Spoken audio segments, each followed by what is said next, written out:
ABC 6 is on Waste Watch. Hundreds of thousands of dollars is being spent to make Columbus bike friendly, but we uncovered bike racks that don't seem to make any sense. ABC 6 investigator Brooks Jarosz is live downtown to show us why. Brooks?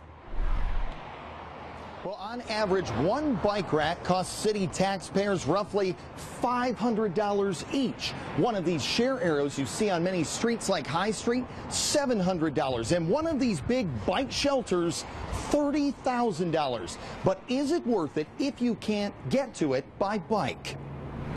Roll into Paradise Garage. And bicycles are getting lots of mechanical attention.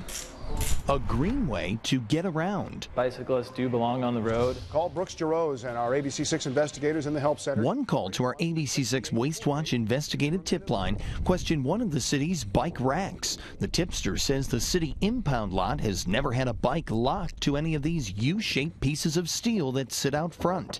We found each cost taxpayers roughly $140. The problem is the rack's location. There's no way to get to it on a bike because Route 104 prohibits cyclists. Somebody should reevaluate it and maybe move the bike rack to a place that it would be better utilized. The impound lot was moved in 2010. The original plan called for an extension of Castle Road to the new lot. But the city tells ABC 6 investigators neighbors protested, so the design changed and a new road was built off Hall Road, connected to State Route 104. While this is also about quality of life, it is also about economic development, about keeping people and creating jobs and opportunities in our community. Columbus Mayor Michael Coleman announced the plan to build more shelters, lockers, and racks to make the city more cycle-friendly, all while this $560 rack sits. No bicycles to be found because they have no way of getting there. That was just a missed opportunity.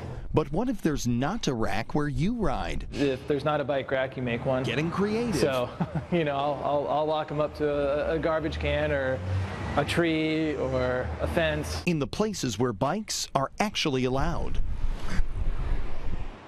So we requested a list of every single bike rack in the city to find out how often they're being used and where they're located to see if you could actually get there with a bike. We'll let you know what we find out.